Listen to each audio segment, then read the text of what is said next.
Welcome to another edition of Elevate Your Grind, brought to you by the Cannabis Lab. My name is Todd Rosales, and I am your host. As with any new endeavor, there's always going to be a few technical difficulties. For some reason, we had an issue getting to the Cannabis Lab Facebook page, so this is actually going to be live on my personal page. And if you're watching this, you know that already. But hopefully, we'll get into the C Lab account, and then everybody else can enjoy this together with us. If not, then I guess I'll just have a whole bunch of new personal fans to watch my podcast here. But it's very much unfortunate that we are having these technical difficulties, and hopefully Robert and Evan figure out how to get this to you. As always, in about 2 weeks, we'll re-premiere this episode. So this way you can watch along with us. We can answer some Q&A for you, and everybody can enjoy it together. But with that being said, we have I would say a titan in the state of Florida when it comes to the cannabis industry. She is the chief marketing officer at not one of the largest cannabis company in our state, and probably one of the most successful cannabis companies in the country right now.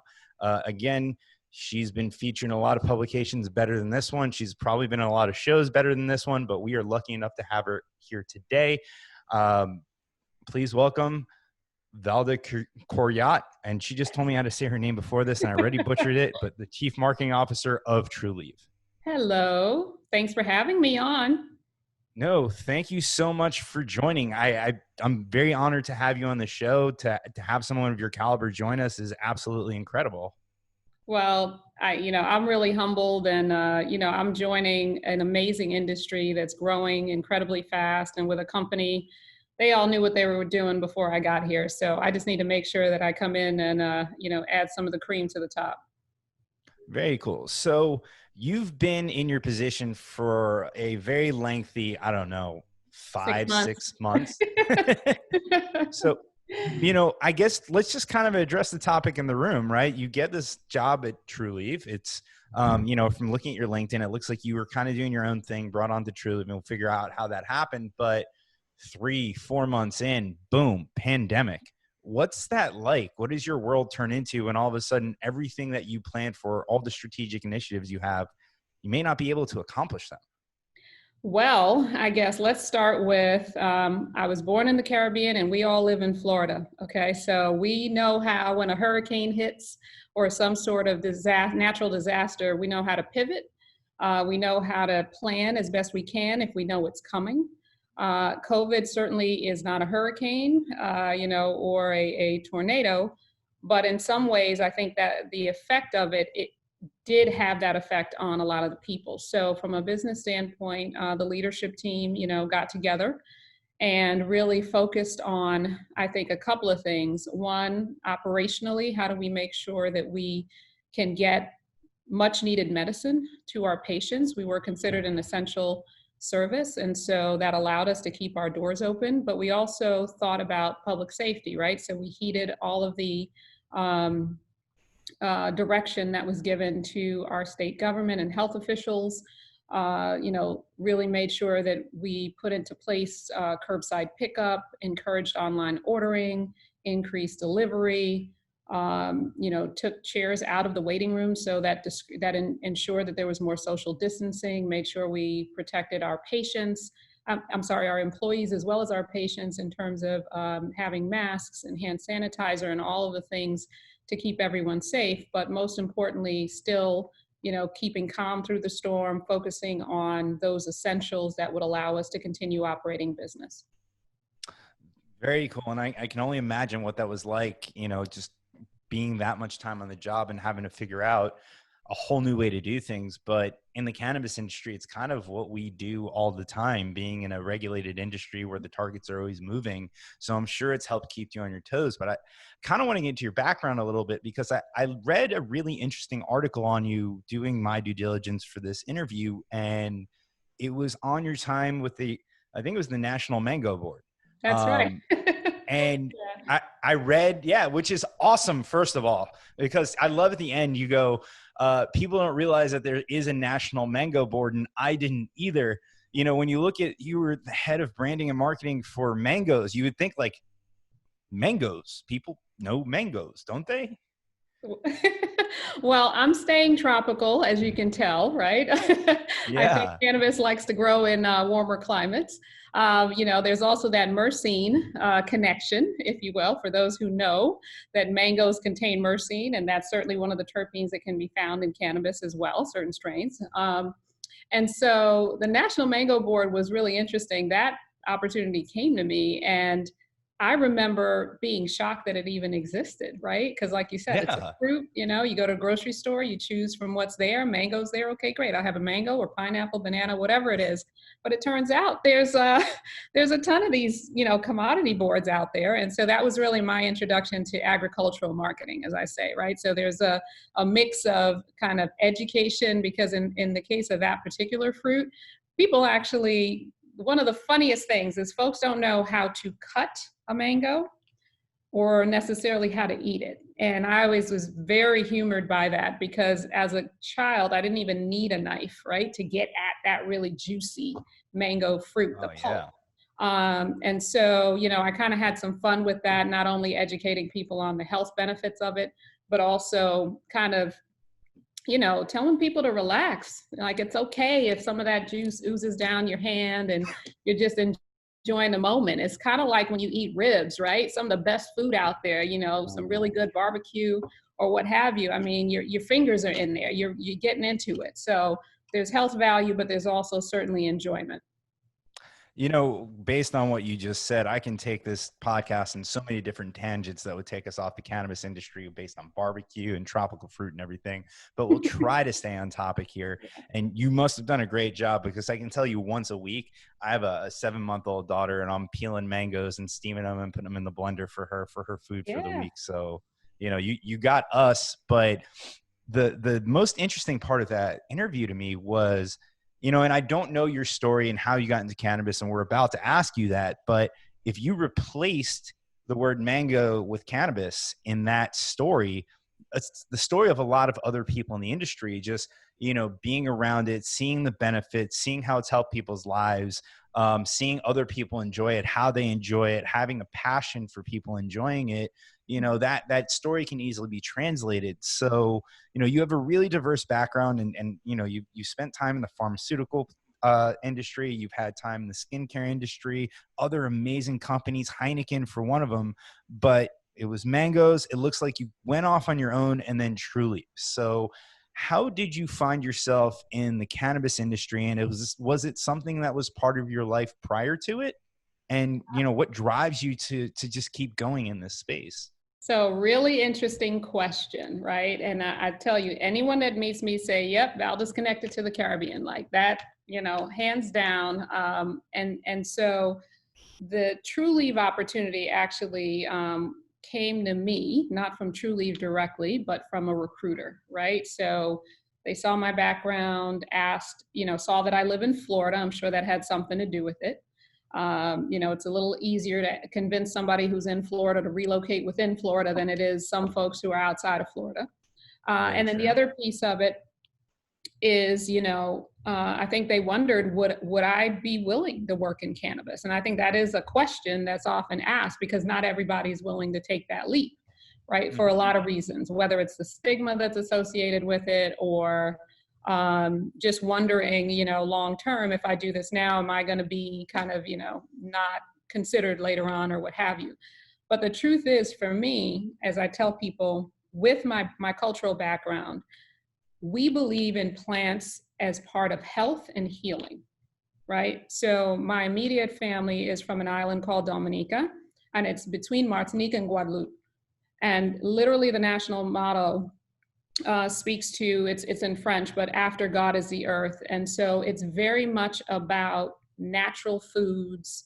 I joke and I say, there's a tea for every ailment that you have there. Uh, so it's not pharmaceutical. And I also joke that I wish I had written all the recipes that my grandmother knew, because I have no idea what leaves they were boiling and creating tinctures from, and God knows whatever else. I just saw it being used as medicine, in a sense, right? So for me, I'm not afraid to get out there and say that, cannabis is a very powerful plant. It has healing properties. it's a complex plant that actually, I don't think we even know the full potential of it. So coming into cannabis on the medical side, for me, it was a no-brainer, right? I've always, like I said, I've always believed in plants as being good for your health, both from a consumption standpoint in terms of food, but also from a healing standpoint, because like I said, my grandmother to me was the original healer.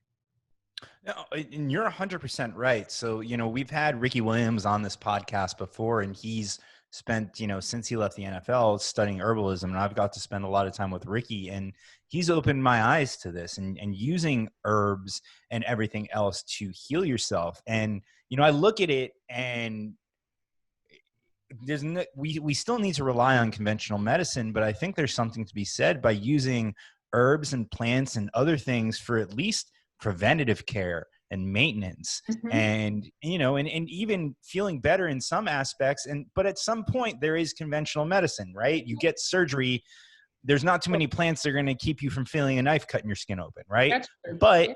for everything else, why are we not relying on plants? Mm-hmm. And certainly preventative, to your point, right? I mean, one of the things I think is the most fascinating that I actually didn't learn until I started reading up and studying things myself when I got into the industry is the endocannabinoid system, right? So if you talk to doctors who've gone to medical school here in the United States, that's not taught. It's literally a system in our body. It exists, it's known, but there's no real teaching of it in medical school. And so, knowing that and knowing, the true power of CBD with some THC in it, right, from an entourage Mm-hmm. effect and so forth, like all of this stuff is like new knowledge. So it still fascinates me. I'm still learning. I joke though that my mind is still blown, and it's probably blown every week that I work, because when I came in, of course, the Caribbean, everybody thinks of, Bob Marley and reggae music and Rastafarianism. So, they think of ganja. And I tell people that are friends of mine, I said, this is not Rastaman business. And the reason I say that is because we're not just dealing with the flower that you smoke, right? So there's all of the extracts and the oils that are taken from the plant. So it's not just tinctures. There's, obviously there's vaping, there's concentrates. There's just so many different forms that come from the cannabis plant that blew my mind. So that, I think, if anything, was the new stuff that I learned coming in. But certainly the flower side of things, I get it. No, 100%. And, if I look on your website, which I have the ability to do right now, I mean, if I go to the shop tab, there's one tab for flower. And then, like, of course, my computer is going too slow to actually make this a flow in the conversation, but you've got, I don't know, 14 different tabs for other things that are more than just flower. Yeah, Right. and not just So, inhalable. We've got a lot of different forms. We launched a true powder, which you can add to tea or coffee. It's best when you mix it with warmer beverages, and again, that's delivering the benefits of cannabis, and in a form, like I said, I never would have thought of a powder coming true, from the typical ganja as some people know true powder, add to cart for coffee. Noted. it. No, and I think it's great. So, as somebody who focuses on marketing for a living, I dabble, right? So when I look at the sale you have to make to get a new cannabis consumer, not the traditional people who have been using it, but to get the quote unquote Chardonnay mom to pull from the MedMen commercial, or, your typical average adult to look at it, I think what you guys are doing is very beneficial, because there's two sales involved there if you want to sell it the traditional way. And I mean, either through flower or vapes. You have to convince someone that A, they want to try cannabis for a specific ailment, whatever reason it is. And then B, you're probably, because you're reaching out to a wellness customer, having to convince them to inhale something, which is probably foreign to them because they don't smoke. They're a wellness customer, right? So is it, is that really a driving factor behind all these other delivery methodologies? That is part of it. I mean, I think, for one, there are some people, due to their health conditions, they can't smoke, right? Or, Yeah. they have an aversion to that. So we try to make sure that we are creating products that allow the healing benefits of cannabis to be as accessible to as many people as possible. And I say that also in terms of the various, say, price points that we have of our products. The other thing too is, we do have the RSO product, which we highlighted today. And the Rick Simpson oil is well known. There's lots of history there and great experience. So again, that's one of the things we have in our product line. So it's a matter of understanding that really it all starts with their doctor's recommendation, right? We're here basically to fulfill that recommendation. And knowing the various conditions, right, that medical cannabis was approved for in the state of Florida, that's why we keep the product mix that we do. We have topicals, right? Someone who may be dealing with, a type of arthritis or what have you, the topicals are helpful.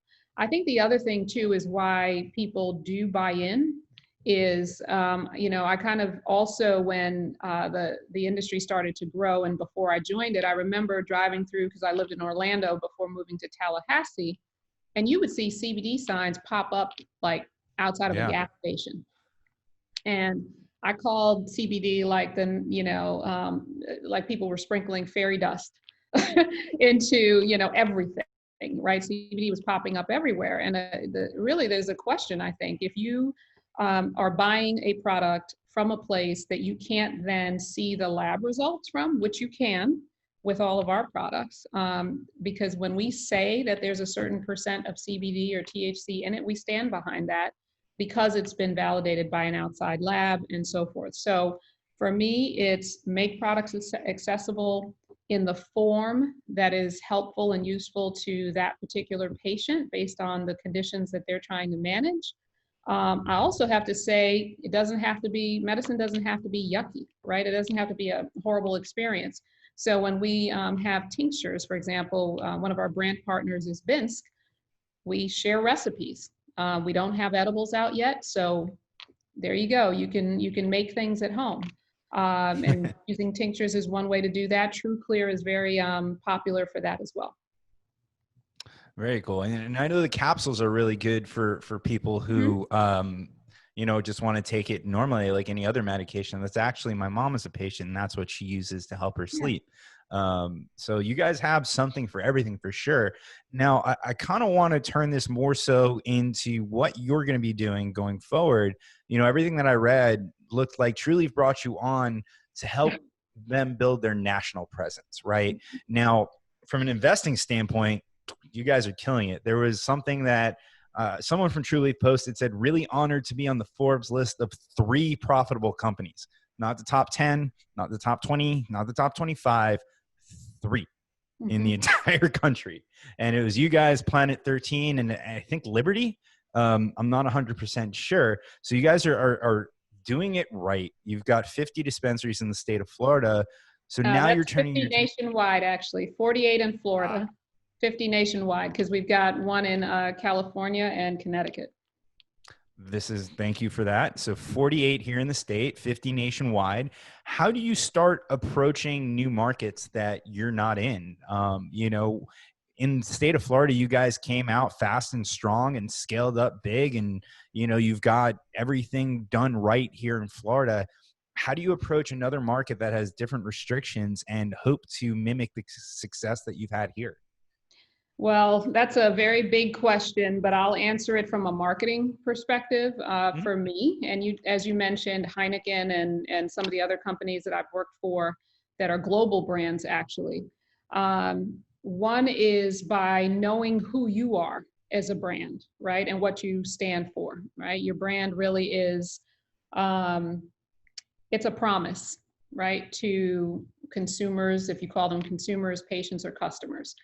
The other thing, which is part of the discipline I think that I bring here, is absolutely being very methodical about knowing that end customer or consumer and patient. There's research involved in that we can do, primary research. Nobody else would have those results. There's data that you can buy from certain organizations that collect that nationwide, and they would have it by state. And then there are probably assumptions that you make, right? Depending on whether or not it is a medical only, or is it a state that is both medical and recreational? That changes the game completely, because I guess the reasons why someone would come into our dispensary if it's purely medicinal versus if it was purely recreational are very different. The way that that patient or consumer makes a decision about whether to, one, enter our doors, or two, once they enter, make a purchase, the more that we know about them, the better we can build a marketing plan. One, to be discoverable, because when we enter another market, they're going to have to find us. And you can't necessarily, I grew up in the Northeast, right? So I grew up in Connecticut, lived in New York for all of my adult life until I moved to Florida. You can't expect somebody who's very neighborhood, or in the state of New York, for example, they're borough focused, right? Some people stay in the Bronx and never go to Brooklyn, and vice versa. But when you're in, when you're in some of these other states, you can't expect that somebody's going to drive by and see you. So we know how important digital marketing, not only from a social media, that's just one component of digital, but are people searching Google for various things, and then as they search, let's say, for cocktail recipes, this is in a rec context, right? Maybe whatever the popular cocktail of the moment during that week, around Cinco de Mayo, is it margaritas? All of a sudden you put in keywords and they're searching for something and they happen upon your brand, right? We did a lot of that with mango, where people might have thought, oh, I've already got a recipe for something, but all of a sudden mango became discoverable as a matter of course in their everyday lives. So really understanding, I think, SEO, digital marketing, the full scope of things, targeting, but at the base of it all is, who is that consumer base? How well do you know them? How well do you know their wants and their needs? And then finding a way in that market, regardless of what competitors are there, to really differentiate yourself and your products from that competitor. And that really means that you have to do some sort of research and understand what their brands and their products stand for. That's incredible. And you guys have done a great job of that in Florida so far. As you look at these new markets and you're doing your research and you're coming up with your customer profiles, and then eventually it gets to a point, like you said, digital and everything else, where you're going to have to start picking your channels. I'm assuming your traditional playbooks from past companies don't work the way that they did in the past, because there wasn't the severe regulations that cannabis has. Now, I'm sure the closest experience you had to that with Heineken, because I'm guessing, and I don't know, that with an alcoholic beverage, there are certain platforms that are dedicated to kids that you can't use, and we don't want to use those anyway. But have you found it more difficult in the cannabis world because of the restrictions on Facebook and Google and a lot of the new digital platforms? And are you able to find ways around that? I'm going to take a random guess and say things like True Talks and building your own content platform is kind of a way to circumvent those rules. Yeah, absolutely. I mean, but I think that's where our website becomes important as well, right? As a landing spot for a lot of people. But besides that, I mean, we follow the rules, right? We know what we can't post. But the True Talks, for example, was one of the things that came out of COVID. For a company that has very strong relationships with the community, right? The communities in which we operate, we saw not only an opportunity to provide some relief to people who were suffering. Our first True Talk actually talked with, shared information on if you had lost health insurance, or you needed food, or you needed some other type of Lutheran social services, came on and walked people through, okay, here are some practical next steps that you can take to get some relief from this hard condition that you're in. So we definitely, I think, tap into using mediums not only as a way to say, hey, come buy our product, but also to be meaningful in people's lives. And I think when you start to do that, there's a saying within Trulieve that we grow one patient at a time, right? And then the word of mouth that travels from that great experience that that patient had is incredible, and that you can't pay for. So, thinking, I think, both with the head and heart as we go about our marketing is really important. But to answer your question about, is it harder? It is. I tell people, my friends that are in marketing that have never left the beauty industry or have never left spirits, I was like, I can't even explain to you how difficult this is. I mean, I literally cannot do paid on social. Think about that for a minute. The way most brands grow on social, Facebook as a pay to play platform, it's amazing that we're at about 83,000 followers right now on our main Facebook page for Trulieve. That means that that was primarily organic growth. That means that we have an audience of people that are extremely passionate, right? I think one of the things that you can't negate also is because the industry is so new and because of the way it came about, right? There were a lot of activists. I know a lot of them. You know, some of them we partner with as a brand. Hey, Sunshine Cannabis. But there's a lot of folks that are out there who were, you know, in the trenches early on, trying to get the legislation passed, and they're still out there, you know. So they fought to get it legal. It is legal now. So that community grew. I mean, it sprung from the beginning, and we've kind of maintained that. And I think beyond that, though, there's still a lot of people, I know it for a fact, because the conversations I had when I accepted this job were illuminating. People I never thought touched cannabis. When they heard I got this job, all of a sudden, I started having conversations with people who's like, hey, by the way, you know, either, you know, can you get me some? First of all, no, that's illegal. I am not going to be giving you free product like I did Colgate toothpaste or whatever. You know, but you know what I realized is there are a lot of people who are bought in, but maybe have not yet gotten their medical card, right? So they're kind of right there on the cusp, and that's why I'm not surprised, you know, whenever we look at the OMMU reports every week to see continued patient growth in the state of Florida, right? Because there are still a lot of people out there who believe in the power of the plant, who have found relief maybe and did it illegally for some period of time and now are actually relieved to not have to go about it that way. No, I agree with that wholeheartedly. It's funny, you know, my actual profession is in technology. I'm a technology consultant, and it's funny when you go to a non-cannabis event and people find out that you work in the cannabis industry, all of a sudden it becomes like a talking point, and you got a circle around you like you're the popular person in high school, and people want to know everything about it, and this, that, and the other, and they start sharing stories. And like you said, you're looking at them like, wait a second, you use cannabis? Yeah. Yeah. So it's really interesting to see that. And, you know, I think it's really cool what you guys have done, because Trulieve does have a very big community outreach platform, right? You know, within C-Lab, a lot of your community advocates and doctor advocates and patient advocates come through C-Lab. They're very, you know, there's always Trulieve stuff around. There's always people willing to help educate. And I really commend what you guys did when COVID hit to take that community feeling and bring it online. And it's not just through the True Talks. I mean, candidly, you're the third Trulieve executive that we've had on this podcast since the pandemic hit. And it wasn't that hard to get you guys to come on. Huh. And other people wouldn't come on? Is that what you're saying? I mean, you know, Trulieve is reaching out to us. They want to contribute content, and other people, we got to chase them down. So I won't say anything against anybody else, but we appreciate you guys coming on and sharing your knowledge. That's what this podcast is all about.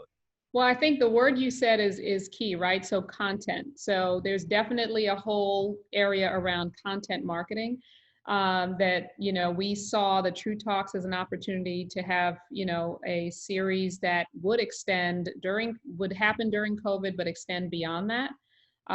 You know, and we're continuing to use different forms of video and so forth. And I think one of the other things too that people will find is we can bring you along on this journey in a way that's not intimidating. You know, that's actually a bit of an insight that I'll share, not that competitors, I'm not going to give it all away, but I think for some people they're intimidated. They may not think it's bad, but they're kind of, you know, a little afraid to walk into a dispensary. You know, are they gonna be greeted? Are they gonna look stupid? Like how, you know, almost like you do need someone to hold your hand. There's a population of people out there. So, you know, bringing people along, you know, educating them, giving them sort of courage, if you will, and inspiring them to say, hey, this can be a natural part of your life.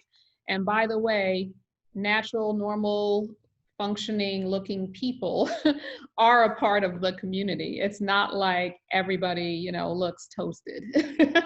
Yeah. And, Yeah, to, I tend to preach every once in a while on this, but I think that there is an issue that the legacy cannabis industry, some of the advocates, and really the traditional community, as much as I love them and we're 100% standing on their shoulders, there is a kind of, don't forget about us. What about us? We've been here. We have the scars on our back. We did this so you guys can all grow.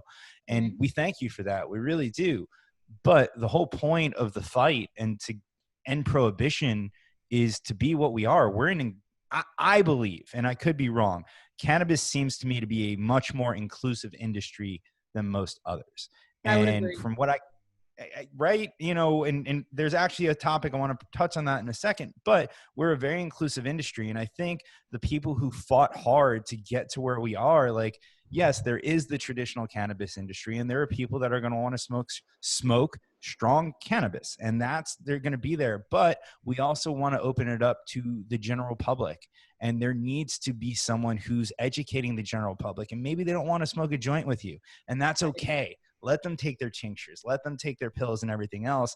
And I have to say, I think Trulieve is doing a very good job on bringing in the wider community while still bringing in brands like Sunshine to appease the advocates. Mhm. Yeah, absolutely. And I think part of and this is kudos to my, fellow executive committee members, but, from a production standpoint, come on, we got that hands down, in terms of keeping a supply of product out there that has depth and breadth, for patients. It's huge. On the sales side, all of the work that my other colleague does in, making sure that opening the dispensaries, but even the ones who have been there, so, from 1 through 47, for example, that we're constantly improving every day is really huge. So we've got a team, and our finance folks and, information officer and all that. We just have a team of people that really care about doing this right. And, and I think that patients, like I said, whether it's the ones that are like your mom that are just coming in for the CBD capsules, right? Or folks all the way to the heavy concentrates, they appreciate it. Yeah, for sure. And going back to that level of acceptance, I think it's really interesting. What is it like to work for a company with so many female executive leaders? I mean, Chloe, you, Kim being the CEO. Listen, gentlemen, I think they've proven us wrong. Trulieve is one of the most profitable cannabis companies in the country. They've got a very strong female executive presence. Mhm. And hey, let's see what they can do, because apparently the rest of us are not doing it right. No. Well, I mean, I think, it's purposeful in terms of choosing strong team members, period, right? Regardless of whether they wear pants like you do or whatever. Women wear pants now too, so that may be the wrong expression to use. But it's not the first time. I worked for Avon way back when Andrea Jung was CEO. So I've worked, close to someone who was a CEO of a major corporation. But I think regardless, what I found is good leadership is good leadership. And so what you talked about the industry, at least I can say for this company, I was proud to come on board and work under Kim because of that, because I think male or female, you would say, you know what, she's a strong CEO. And I think the more that people see examples, like I said, that are diverse, that demonstrate that. You mentioned Chloe, who's also phenomenal. Then they'll realize, hey, you know what? Maybe I need to just assemble the right team, and not necessarily have them all look the same. I think that Kim has done a great job putting together her team. I'm going to credit her alma mater, Florida State University, for that, sitting right here on the desk. We will ignore the fact that I think she went to grad school at UF. We'll just completely remove that from her resume. But, on that note, you're in Tallahassee. I'm giving the Trulieve brand credit. Florida State is supplying you with great employees. That's why you guys are growing so much. And, coming from the Caribbean, going to New York, Orlando, Can we get you on the Florida State team? I'm assuming you may not have a college team I'm going on. sorry. Hold on. If you looked at my background, Duke University undergrad, I'm Oh sorry, yeah, dude. that's right. Heck no. Blue Devil, I bleed blue. Duke blue, not that weak blue. That solid royal blue. I've seen way too many Duke basketball victories at Florida State's basketball stadium, the Donald L. Tucker Center. So, Yeah. yeah, I guess we can't pull you over. Well, Valda, it's been an incredible conversation. I can't thank you enough for joining us. You know, the unfortunate part is there's so many different topics that I can talk to you about. I mean, I didn't expect when you first came on that we'd be getting into the endocannabinoid system and the different terpenes and realistically mango's relationships to cannabis by myrcene, right? Yes. We're gonna have to do this again for sure, but thank you so much for joining us. Is there anything that we can help you promote before we let you go? Oh, wow. I'm not going to pick a favorite product or anything like that, but I just would say to everyone, continue to follow us on social media, whether it's Facebook, Instagram, Twitter. We have some YouTube videos as well, but also check out trulieve.com because we'll continue to have new and exciting products coming out across multiple forms and also some big news later in the summer. Ooh, I'm looking forward to that. And, maybe you can leverage a little podcast to help announce it after it's already been on the Trulieve network. There you So, go. well, thank you so much for joining us. And thank you everybody at home for joining us today. Sorry about the technical difficulties, but hopefully we got that fixed. If not, this episode will re-premiere in about 2 weeks and you can enjoy it because it was a good one.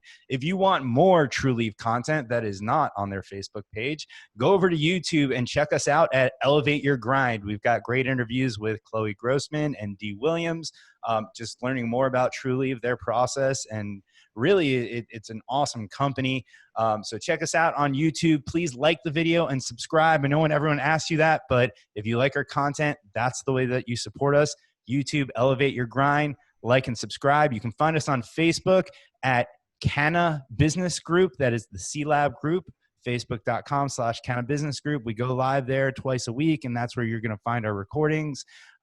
Finally, if you want to join C-Lab, it is a great platform. You get to meet people like Valda and the rest of Trulieve. www.joinclab.com. We actually had Kim Rivers as one of our speakers at last year's conferences, and I'm sure she'll join us again. If you want to see what C-Lab's all about, we've got an awesome panel going on. What day is today? Today's Tuesday. Thursday night, it is Meet the Doctors. Actually, I believe that's next Thursday night, which is, I don't know, on the calendar. I really need to get my stuff together. 1, 2, 3, 4. June 4th, Thursday night at 6 p.m. You can see that at www.joinclab.com. And the following week on June 11th, we're going to be putting together a panel on investing in cannabis, which should be a great one as well. If you want to attend either of those, register at joinclab.com. Put yourself as my guest of Todd Rosales. Guys, this is another episode of Elevate Your Grind. I certainly learned a lot today. I hope you did too. And we'll catch you next time.